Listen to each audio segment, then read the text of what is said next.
Welcome back into the Lions 24/7 podcast. I am Tyler Donahue. It is our midweek episode of game week number 5 here for the Penn State football program. UCLA coming to town on Saturday for a noon kickoff, 9 a.m. Los Angeles time. We'll actually go out to Los Angeles later on in this episode. We'll catch up with a UCLA insider who covers the team for 24/7 Sports. Not only are they dealing with a really tough start on the field, 3 consecutive losses dropped them to 1-3, haven't been very competitive in conference play thus far. Number 18 in total offense, number 17 in total defense among Big Ten squads. But they're also dealing with the quarterback injury that has kind of thrown increasing uncertainty on top of their offensive situation. We'll dive into that a little bit later, but we're going to begin this episode with a bunch of recruiting conversation with our resident recruiting insider, Tyler Calvaruso. Welcome back. Thanks for having me, man. A lot to get into. Illinois game, really impressive group. This weekend still coming together, but all in all, a lot going in Penn State's favor on the recruiting trail right now. We've had a lot to talk about with you the last few weeks because there's been 3 consecutive, going on 4 consecutive games inside Beaver Stadium. That's going to change a lot in October. They've only got 1 matchup at home. That is the UCLA game. But let's go over the details from the last time Penn State was in front of its Beaver Stadium crowd, 109,000 plus, and there were a significant group of recruits in attendance as well. You and I spent a lot of time last week on this podcast breaking down the importance, the significance of this not quite a whiteout opportunity for Penn State. How did it turn out? And in terms of individual prospects, where do you want to start? I think it definitely lived up to the expectations that we had for it. In terms of the group of prospects that made it to campus, I think all the guys that traveled to State College on Saturday night, well, first of all, the Penn State fans delivered on the whiteout energy theme that was called for throughout the week, and the recruits got to see that. It was essentially an unofficial whiteout, and, it lived up to the billing in that regard. When it comes to the guys who did make it, you got to start with 5-star tackle Emmanuel Ihenacho out of Georgia, one of Penn State's overall top targets in the 26 class. If Penn State can go out and bookend Kevin Brown with Emmanuel Ihenacho, that would be an incredible haul for Phil Trotwin. And it's really not even a crazy thought based on some of the feedback we've been receiving from Ihenacho coming out of this visit. Colin Lloyd, 24/7 Sports national recruiting analyst, got the chance to catch up with Ihenacho. And really, the feedback from him was overwhelmingly positive. He expressed the desire that Penn State's going to be a program in the running for an official visit. When that time comes, the Nittany Lions will get him back in that capacity, which is frankly massive. I mean, Ihenacho, seeing him in person at Under Armour Baltimore in May, he's probably the best offensive line prospect I've seen in a camp setting, in-person evaluation, anything like that. He's just so physically imposing. Hold on. This cycle or generally speaking? For me, it's generally speaking. That's the way, yeah, man, this kid is ridiculous. The way he moves at around 6'6", 6'7", upwards of 320. It's unreal. He's still, he's still raw and still has things to work on a little bit. But I mean, the upside is tantalizing. You talk about a guy with franchise tackle potential. He's it. And Penn State's high on his list. So that's if you're the Nittany Lions, that's the place you want to be in his process. Yeah, Ihenacho early on in his junior year at Georgetown Prep down in Maryland. About 30 offers. It's a who's who kind of offer sheet, as you'd imagine, with Tyler's description of how he has performed on the camp circuit, putting together his film. And number 5 overall nationally for us at 24/7 Sports, regardless of position. He's the number 2 offensive tackle in the 2026 cycle. And as you alluded to, Kevin Brown out of Harrisburg High School, a guy that we're really high on at the tackle position. He is number 9 overall at that spot in our rankings, and he's been committed to Penn State since the summer. As you said, it would be a hell of a bookend conversation. I mean, you could talk about one of the best that we've seen in recent recruiting cycles for any program if they were to bring in both Ihenacho and Brown. But a long way to get there, but a really good step in the right direction. I want to go to another offensive lineman that we've discussed quite a bit. He's a year younger. He's in that 2027 class, and I know that leads some people to kind of tune out the discussion, but Penn State's already got that class started with Kamon Spell, big-time running back talent in the state of Pennsylvania. We've seen a bunch of these guys in camp action during the summer, kind of validating their early offers or earning early offers. And Leighton Von Brandt was one of the stories of the summer when you talk about those rising underclassmen. He's out of Middletown, Delaware. He's got a teammate currently committed to Penn State. and he continues to get back and seemingly continues to be a priority for Penn State and vice versa. Yeah, that 27 class, it felt far away until Kamon Spell committed, huh? Now you're really only a few months away from being a couple months away of this 27 class, being 2 cycles away from signing. So that's really a time period that'll fly. And it is still early in the calendar, from a calendar perspective and from an evaluation perspective as well. But when it comes to the way the board is shaking out, there are some guys who stand out as pretty clear top targets for the staff in the initial round of going, and Leighton Von Brandt fits that bill quite well. I think that's been reiterated to him quite clearly from the staff exactly how much he is wanted in State College. And with Penn State prioritizing Von Brandt is prioritizing the Nittany Lions in turn. He loves the staff, loves James Franklin, loves Phil Troutwayne. He's told me that he probably has the best relationships of any staff at Penn State. So, that's a big plus for the Nittany Lions in this recruitment. Jasir Rogers, 26 wideout from Appoquinimink, his high school teammate, committed. That only helps Penn State. So, Von Brandt's going to be back for the whiteout in November. He has a visit sandwiched in between that. Rutgers, he's going to be there next weekend. And that's the only visit he currently has planned in October. It seems like it's going to stay that way because he told me that Penn State whiteout visit is going to be his final visit of the fall. And I think that based on my conversation with him and asking around about the way this recruitment is going, leading into that whiteout visit, Penn State has given him a lot to think about. There's a lot going in favor of Penn State right now. So we'll see. I mean, when we talk about these early commitments, they're tough to pinpoint just, again, with the calendar, the evaluation process, everything like that. But everything that we're hearing on Von Brandt, if there's going to be another early entry into that 27 class, he could be the guy.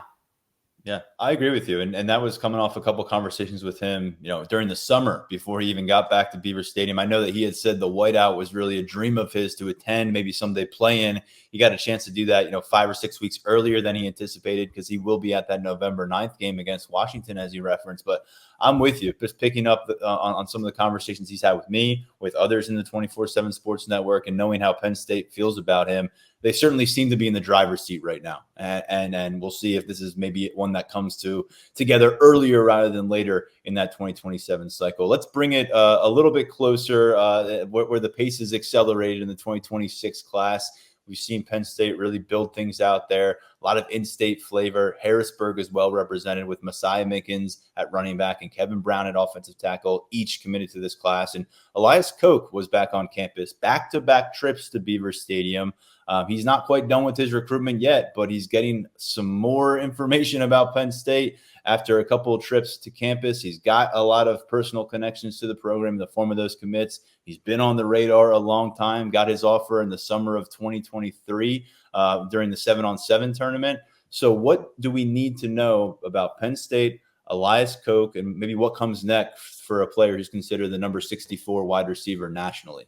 So the feeling is that Penn State continues to trend quite nicely here. 2 visits in as many weekends, that always opens eyes really in any capacity. He showed up, Harrisburg played on Saturday afternoon, so he and Messiah Mickens showed up a little bit later before leading up to kickoff. And, that kind of limited the pregame interaction with the staff, but Koch got a good look at Penn State's offense, got the look at the wide receiver utilization, even though Penn State didn't throw the ball as much as it normally would, given the way it was gashing Illinois on the ground. That the game flow dictated that specific offensive approach from Andy Kotelnicki. But he got a good look at the offense, got a good look at the Nittany Lions overall. So I'd say it was another productive visit for Koch on that front. He told Brian Doan that he is going to be at Florida State this weekend for another visit. FSU's been involved in his recruitment. They were involved in his recruitment before Penn State offered. So Noles are going to get a look from Koch. But everything that we really hear on him is that Penn State is probably positioned the best to get this one done right now. There's not a timeline or anything like that. But Penn State has pushed a lot of the right buttons with Koch. And again, we talk about high school teammates who are committed. I just mentioned Messiah Mickens and Kevin Brown earlier. Those being Harrisburg guys, they talk to Koch about it all the time. Teaming up at the next level, that trio, it's definitely appealing, and it's part of all this. Coke, a pretty strong start there for Harrisburg. 6 games. He's over 400 receiving yards, 3 touchdowns on the year, averaging about 17 yards per catch. He's been at 17 plus yards per catch each of the last 3 seasons with Harrisburg. Stepped up as a big-time freshman during a state championship run a couple years ago, and he hasn't really left the lineup on either side of the ball. Tyler, when we look across this list and who else we wanted to get to, want to go out west to Madden Williams. We're going to talk about UCLA in a moment, and the Pac-12 has expanded out there, but we've seen Penn State have a little bit more success recruiting California. Troy Hune, the quarterback in the 2026 class. Of course, you've got Dixon on board, a top 24/7 cornerback from the 2025 cycle, joined the class in the summer. And then out of St. John Bosco, a perennial powerhouse out there in Southern California, you've got top flight wide receiver Madden Williams coming into town, 2026 prospect. How did they send him back to California? Sent him back with some pretty positive thoughts.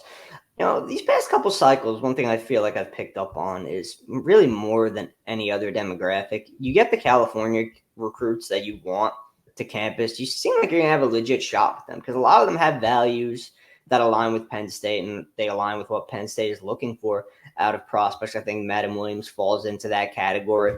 He formed a pretty good relationship with the staff. He was very appreciative of the manner in which Penn State prioritized getting him back to campus because he was going to visit for Lash Bash at the end of July, but high school practices for St. John Bosco started up around that time, wasn't able to make the trip, expressed that to the staff. And, given the fact that he's a West Coast prospect, he wasn't sure where things were going to go from that point on, but Penn State maintained consistent contact, made sure that it got him back to campus for a visit. He was a big fan of that. Another kind of like Ianacho, where once official visit season rolls around, Penn State's going to be in position to get an official from Williams. It's definitely very much on his radar at this point. He was blown away with the atmosphere. He said it was probably the most ridiculous thing that he's seen. So, again, whiteout energy delivered in that regard.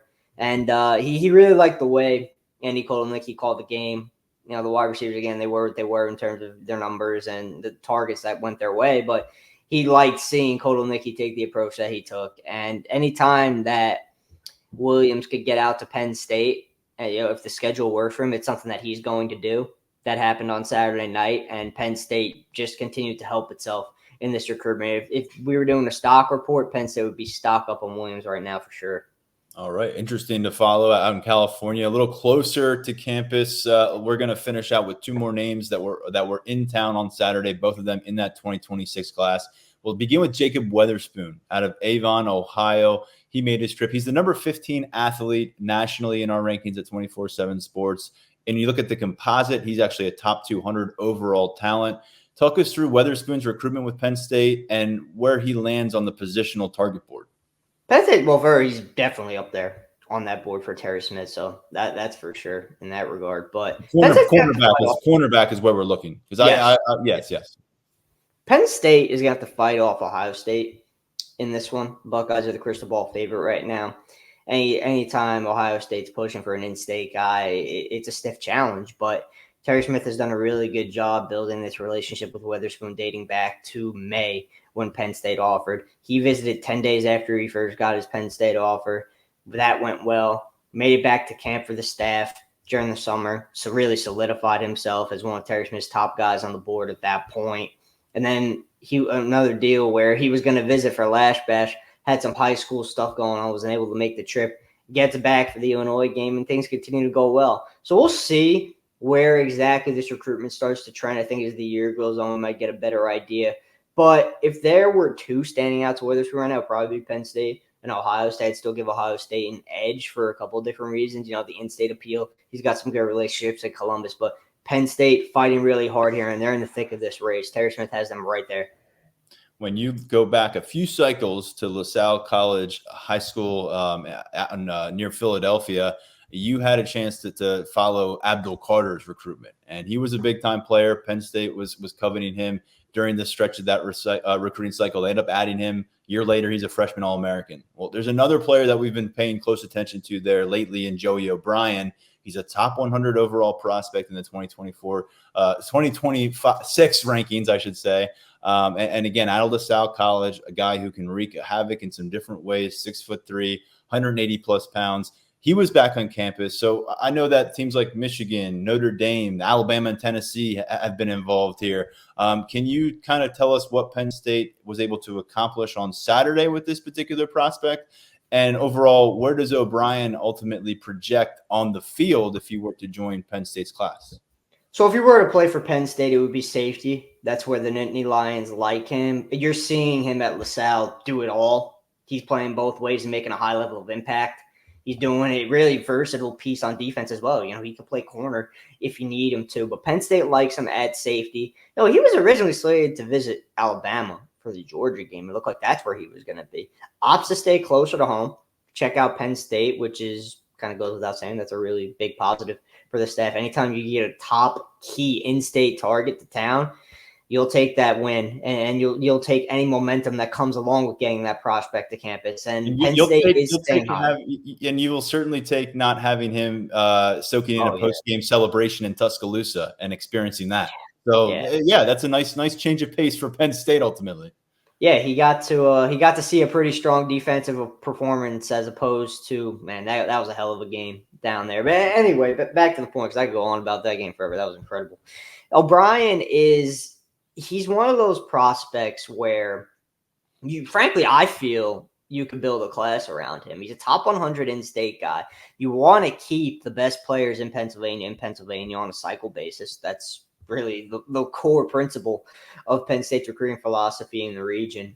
And with Penn State remaining high on his list coming out of the weekend, that's a big positive for Penn State. And we'll see where things go, because this is a loaded recruitment. You laid out all the schools. This is a loaded recruitment with a lot of competition.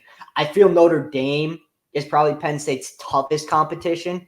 He's got the crystal ball prediction in favor of the Fighting Irish on his profile right now. And I do think Notre Dame is probably the stiffest challenger to Penn State here, but another one of those recruitments where Penn State's going to see this one out until the end. They want Joey O'Brien. O'Brien's number one at 24/7 Sports among Pennsylvania's 2026 prospects. They already carry a commitment from number 2 on that list in Kevin Brown and number 5 on that list in Messiah Mickens. Let's turn focus toward this Saturday. It's the 4th consecutive game in which Penn State will host its opponent, so it will also host a bunch of prospects.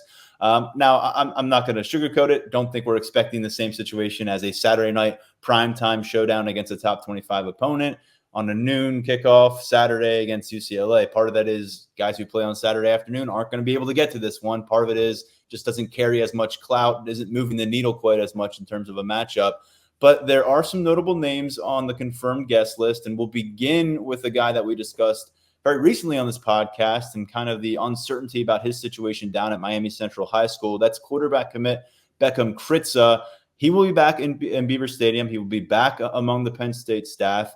And it seems like there may be some things to discuss and maybe clear the air on, considering how his senior season has gone.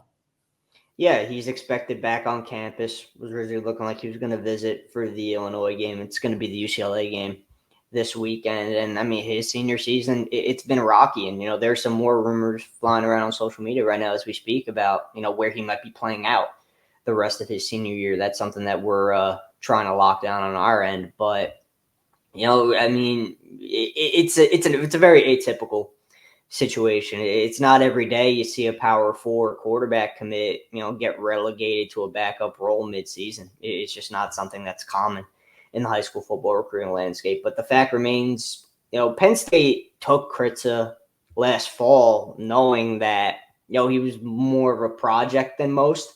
I think that the reason that commitment was taken in the first place was because there are people inside of Lash who love Kritza's upside.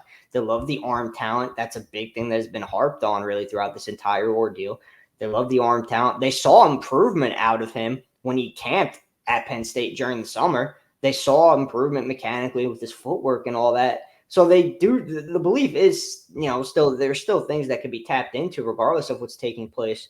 But yeah, I think the quarterback recruiting situation for Penn State in the 25 class has definitely become more interesting than it was months ago, really going back to the summer. It's definitely a different spot now. But Kritz is expected back on campus, and we'll see what comes of that. I think it's going to be good for him to get back around the staff. All accounts, he's been very good with the staff throughout this entire process of everything that's been going on at Miami Central. So it will probably be good for him to get back, get some valuable face time with the staff, and really just talk in depth with those guys as much as he can.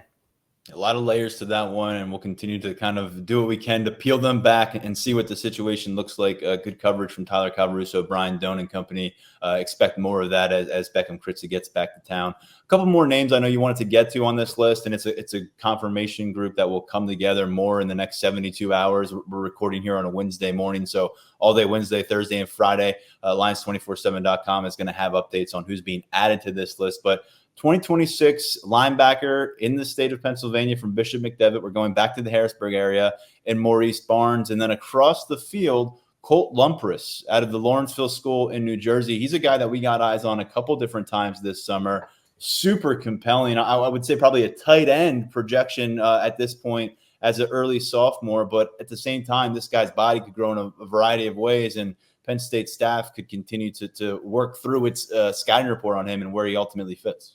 Yeah, I think it's going to be tight end for him at the next level, but we don't know where Mother Nature is going to take him in his physical development.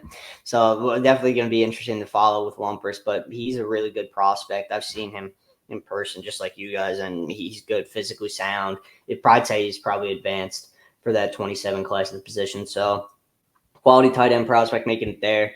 Then Maurice Barnes, he's off to a pretty solid start as a junior at McDevitt, nearly 40 tackles, 3.5 tackles for loss, half a sack, making an impact on offense as usual, upwards of 300 rushing yards, I believe 3 touchdowns so far for a McDevitt team that's 5-1 on the year. He's doing his thing for McDevitt as I saw him do last year in person as a sophomore.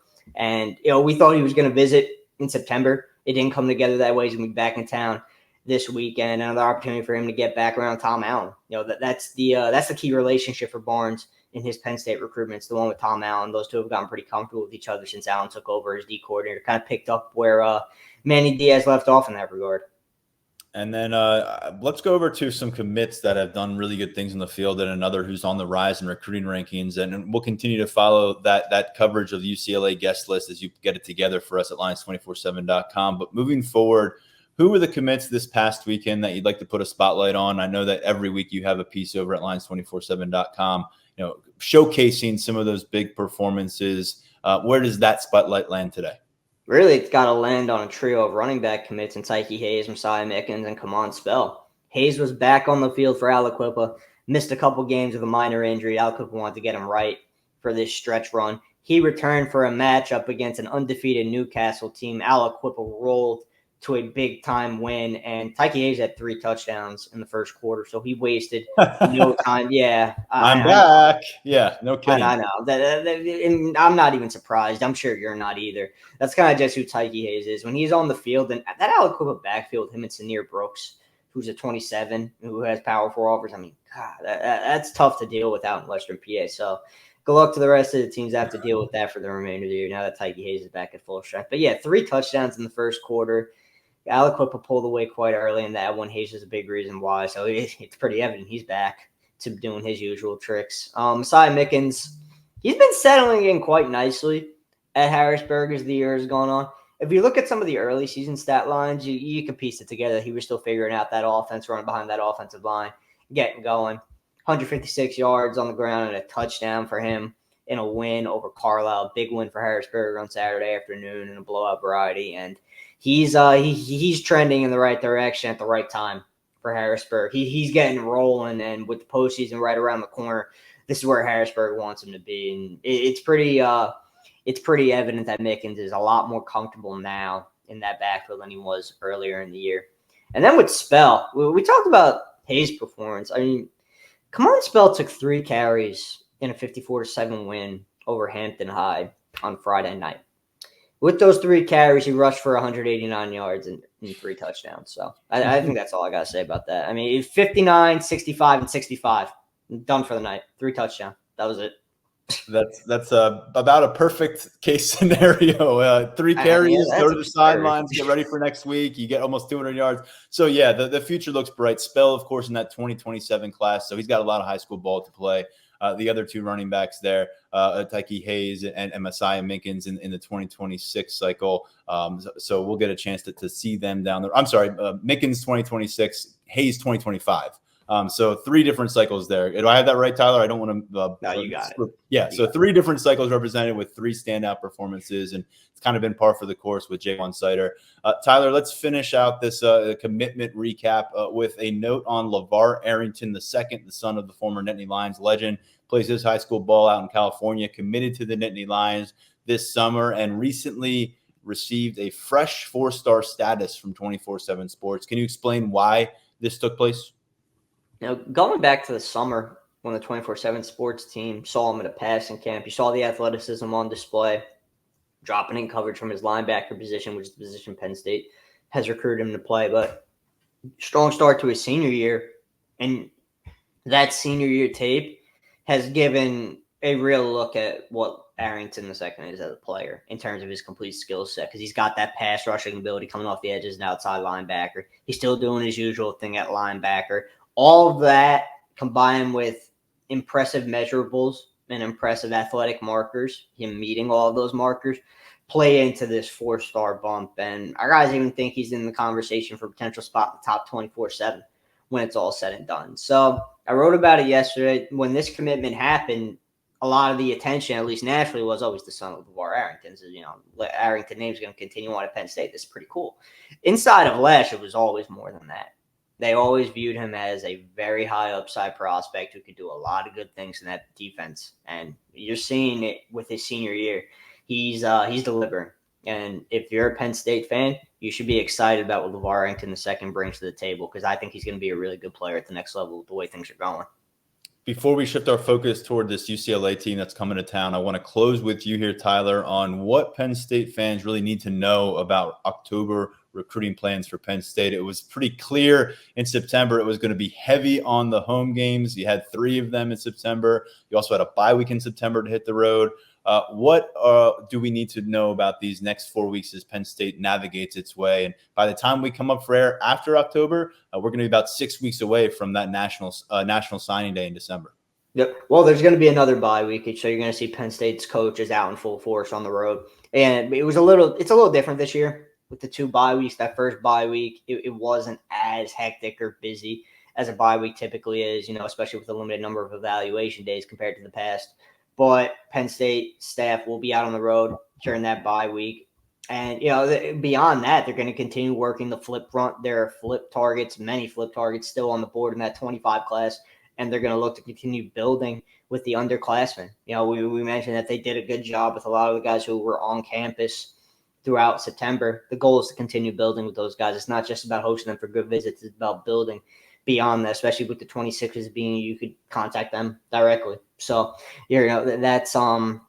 that's going to be a big part of October. And I think that when the month is all said and done, it's also probably going to provide a nice reset for the staff, knowing how big of a month November is when it comes to the home games with Ohio State and Washington for the whiteout. So it's everything's going to come together for a good time at Penn State, and staff's still going to be busy on the recruiting trail. Lack of home games does not mean a lack of activity on the recruiting trail.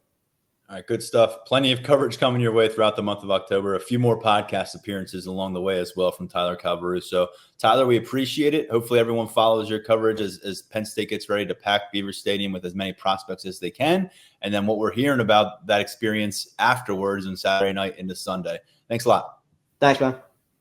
This episode of the Lions 24/7 podcast continues with focus on Penn State's 5th opponent of the regular season. It is a newcomer to the Big Ten, the first of 3 Pac-12 transplants that we will ultimately see on the field playing against Penn State this year. Of course, later on, you've got Washington coming to town for the official whiteout game in November. And then a couple of weeks from now, creeping up on us in a hurry is that mid-October matchup against USC, ranked number 11 right now. But speaking of LA, we're going out there. Mike Regalado covers the UCLA Bruins for 24/7 Sports Network. He's been covering this team for a while. And Mike, as I told you out in Indianapolis in July during Big Ten Media Days, welcome to the Big Ten, truly a coast-to-coast affair.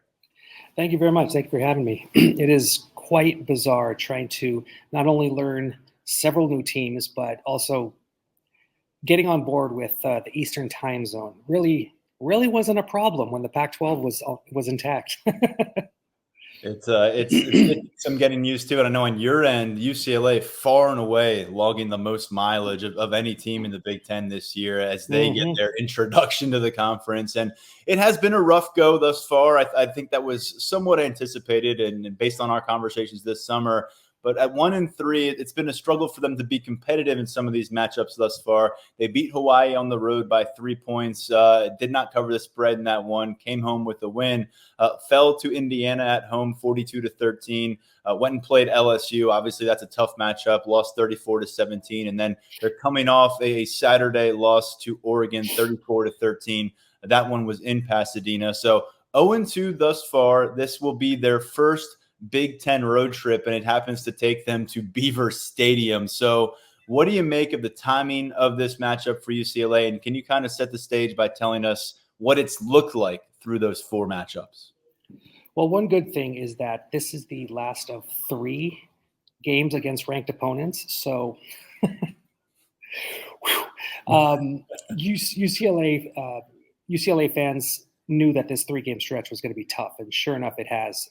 At LSU, at home against Oregon, and then going to Penn State. That's just rough. But UCLA is not really helping themselves by, and you got to put into perspective that this is a new head coach taking over, a first-time head coach. This is a new offensive scheme. They lost a lot of key guys on defense, so there is a lot of transition. We thought that they would be pretty decent, that they would carry over some of that success from last year. That has not translated at all. The offense looks stale. The defense has some, that has been the highlight. I was asked Deshaun Foster yesterday, do you think that it's a little bit of a victory when you shut out Oregon for a quarter and a half? Which you take the small victories, but you eventually want a big victory. You want a W. And it's just been really slow going. The defense looks similar, but when you lose guys like Leatu Latu, who was a first-round pick, the first defensive player picked in the NFL draft, that's hard to replicate. They have some really key guys who are helping out with that, but for the most part, the defense is pretty solid, but it's obviously different with a new defensive coordinator. UCLA's defensive coordinator from last year that changed things around went across the city to USC, so that didn't help things.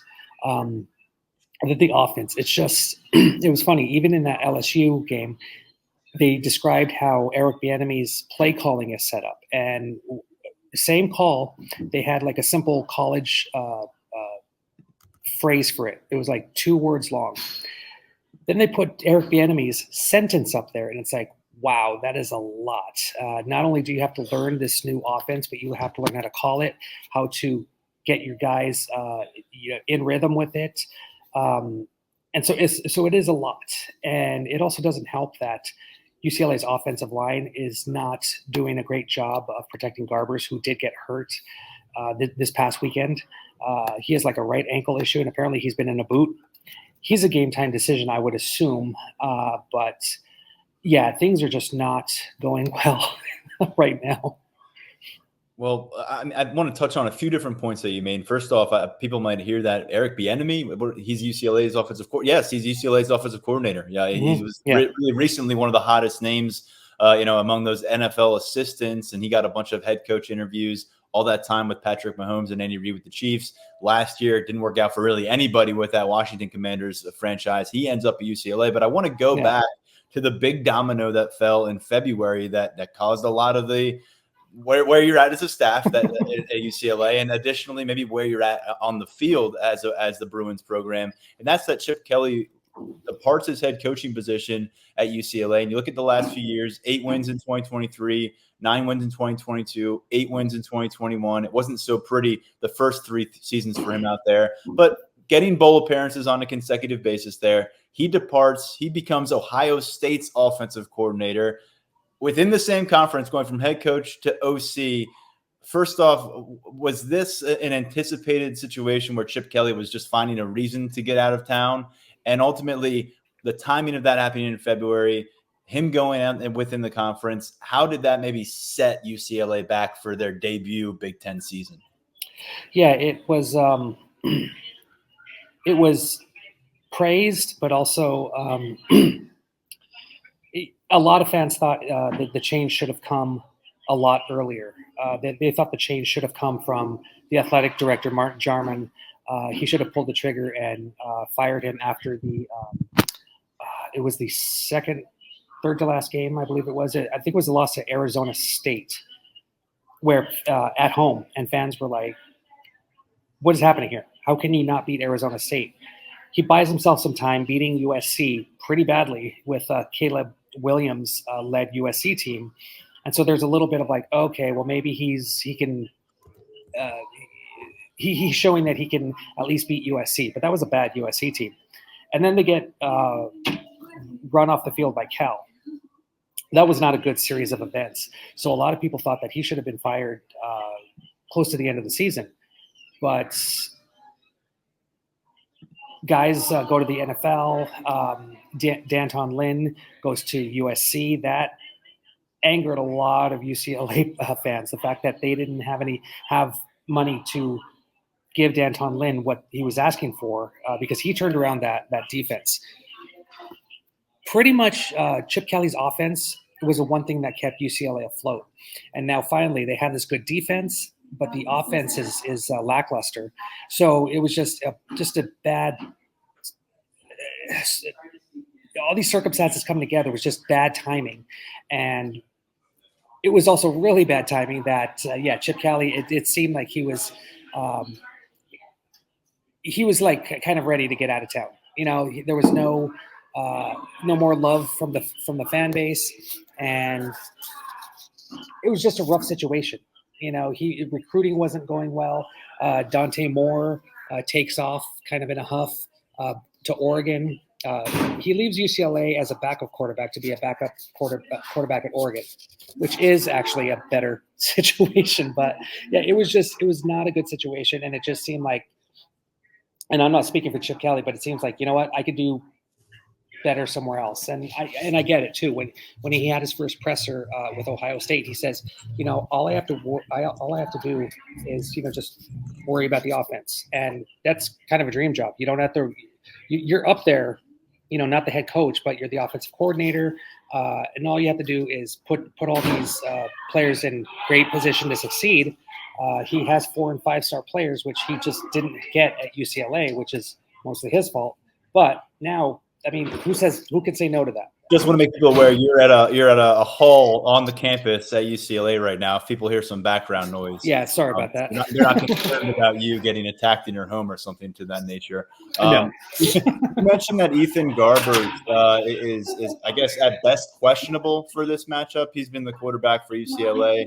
He's a guy that's been well traveled, and has some experience under his belt. And I think he's year 5 at the college level. So if he is not able to go, what is the quarterback situation look like? This is a team that's very far away last in the conference in rushing attack. I think they're under 60 rushing yards per game. So if they don't have that to lean on, how does that maybe impact what we could witness here on Saturday? Well, they have Justin Martin, who's a very mobile, dual threat quarterback, and he's a quarterback that would actually do well under Chip Kelly's system. How mobile is he going to be? Because I think he's going to have to be mobile because, like I said before, that offensive line is just not great. But how is he going to adapt to the new offense? It's not it's not an up tempo. It's not something that puts the quarterback in an advantage to use his legs. So is it going to be a clash of styles? Is it going to be will it actually benefit the offense because they have someone that's more mobile? Even though Ethan Garbers is actually a pretty good mobile quarterback, Justin Martin, he just has he reminds me of Dorian Thompson-Robinson, UCLA's quarterback from a few years ago. I'm just worried about how he grasps the offense. Can he command?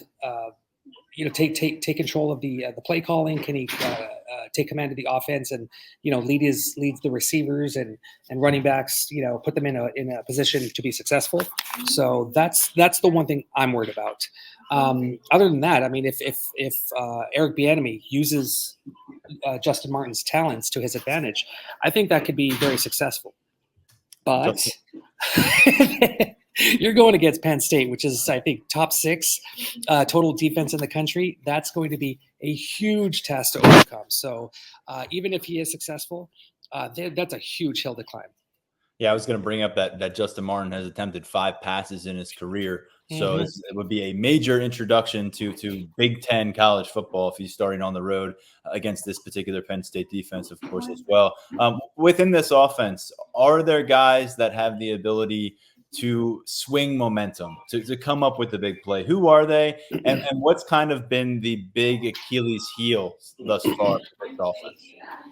It's that they can't get a run game going. The passing game is actually pretty decent. The receiving room is deep. You have guys like Logan Loya, J. Michael Sturtevant, Rico Flores. It's just that they're not being utilized as much as they should be. And another thing that's huge is that UCLA takes forever to get plays going. I think they're averaging maybe about 50, 55 plays per game. That was close to like 80 under Chip Kelly. So it's not that they're not getting chances. They're not even getting chances to get chances because it's just taking so long for a play to get called in, for them to set up the play. They're in a not a no huddle. They do huddle up. So they take a little bit extra time. And that's because of that whole, long sentence structure play calling that Eric Bieniemy is using. He said he would try to simplify it, but maybe he has to simplify it even more. But right now the Achilles heel is just that they're taking too long to set up. The offensive line isn't protecting, but they have guys that can play. TJ Harden and Keegan Jones are running backs that have been with the program for a few years now, and they have some moves. The problem is that they don't have space to move in. So if UCLA's offensive line can drop some cohesion, and chemistry and really help out and give the quarterback, whoever it is, time to throw, that's going to help out UCLA a lot. But right now I'm not I'm not seeing that as a huge positive right now. UCLA, when you look at their total offense right now, dead last in the Big Ten at 18. Yeah. They're slightly higher on defense, but just slightly, number 17 in the Big Ten. You talked about D'Anton Lynn just going across town to USC, helping them try to get better for their first year at the detriment of the Bruins' first year in this conference. People know Lynn from his time here as a Penn State player, so that was on their radar. What has the defense looked like, and what do you expect Penn State to maybe lean on more? They're coming off a game where they played some bully ball with the ground with those running backs, Nick Singleton and Katron Allen on the offensive line, and really a non-conference play. We saw a lot of those explosives downfield. So when you think about this UCLA defense so far, where are they more exploitable? Or is the answer both have been relatively exploitable? I've seen similarities from last year, which is good. Defensive coordinator Keke Malloy said that he wanted to keep the same scheme, the same ideas, and we've seen that. And they have been pretty successful with that. And if they exploit UCLA's secondary, that's going to be huge for Penn State. UCLA has done a pretty decent job. They've gotten better in pass defense, but for the most part, rush defense has been their forte.